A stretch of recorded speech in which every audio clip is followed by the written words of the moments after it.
Is Thank God for My Christian Friends by Summer St. John. Before I moved to Columbus, Indiana, I had a rough road as far as life decisions were concerned. I didn't want to move. I was really uncertain about the move. I was uncomfortable in the city that I was in. But little did I know that this relocation would be the beginning of the rest of my life. I started school along with a part-time job while the kids were in school, and that's where I met Linda.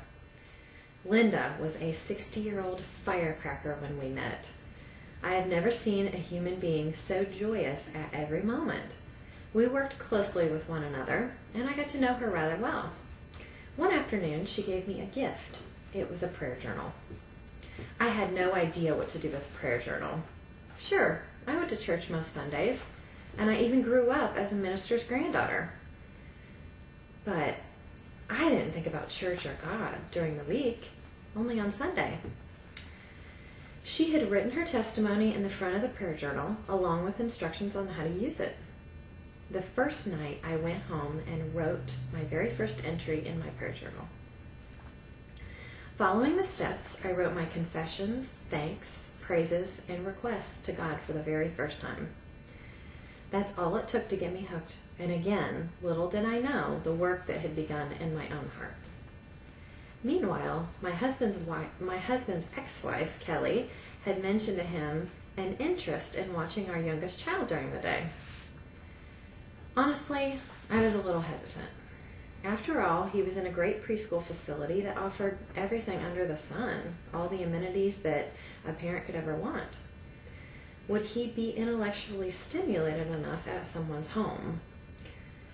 We decided to give it a trial run, and little did I know that it was God orchestrating the whole thing again.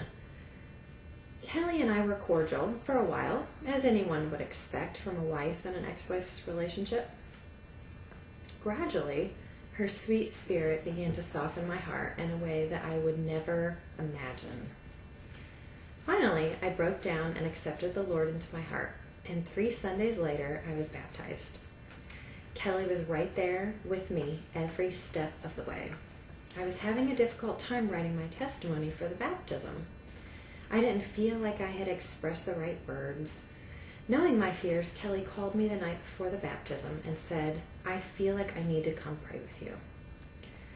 She drove 15 minutes to pray with me. That spoke to me. It was mind-boggling. And I believe that night was a pivotal night in our friendship.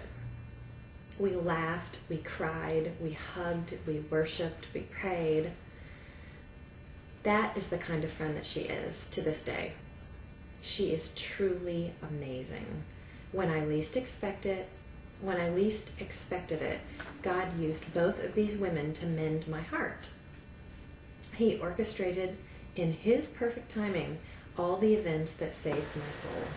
So today, I give thanks to the ladies that nurtured my spirit, encouraged me through the tough times, and ultimately led me to salvation.